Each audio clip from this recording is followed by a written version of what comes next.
In 2013, the US Senate is considering a proposal to grant citizenship to 11 million illegal immigrants. The Republicans are strongly opposed to the proposal. To the consternation of many of them, Marco Rubio, a Republican senator from Florida, votes in favor of the proposal. Many voters are furious. How can a right-wing senator vote for such a left-wing proposal? In an address, Rubio defends his decision. I guess perhaps at the heart of my support of this proposal is that I know firsthand that while immigrants have always impacted America, America changes immigrants even more. Just a generation ago, my parents lived in poverty in another country. But America changed them. It gave them a chance to improve their lives. It gave them the opportunity to open doors for me that were closed for them. And the longer they lived here, the older their kids got, the more conservative they became. The more convinced they became that limited government and free enterprise and our constitutional liberties made this nation special. I am a first-hand witness to the transformative power of our country. How it doesn't just change people's pocketbooks. It changes their hearts and their minds. As we have already seen, the game of framing and reframing is often about values and policy. In many countries, the left is in favor of granting citizenship to illegal immigrants on the grounds that they have been contributing to society for many years. The position on the right is very different. Illegal immigrants have broken the law and the law must be enforced. Illegal immigration is illegal. Marco Rubio supports the left's position on this issue.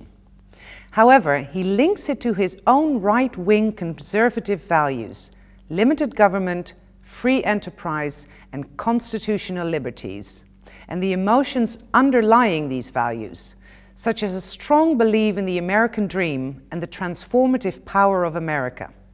Why is this frame so powerful? As previously noted, values help you to establish a relationship with people. They help you reach their hearts and minds. But that is not the whole story. For that we have to go to Ronald Reagan. In 1984, Reagan is seeking re-election. At this time, in the foreign policy arena, he is known as the Hawk, the hardliner, with hostile policies toward the Soviet Union. Reagan embodies masculine values, which hold that there is a clear distinction between good and evil, and that leadership is about decisiveness and power and military strength. The opposite of this is a feminine value system, which holds that the distinction between good and evil is not always so clear-cut in real life. Good people can do bad things, and bad people can do good things. Leadership is about bridging differences, establishing relationships, and seeking interaction. Being a leader means being willing to discuss and question your own position. The usually masculine Reagan explains his policy towards Russia in a short campaign ad. There is a bear in the woods. For some people, the bear is easy to see. Others don't see it at all. Some people say the bear is tame. Others say it's vicious and dangerous. Since no one can really be sure who's right, isn't it smart to be as strong as the bear? If there is a bear.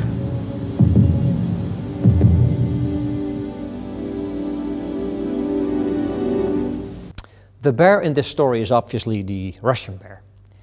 So is this a masculine narrative? Absolutely not. It's entirely feminine.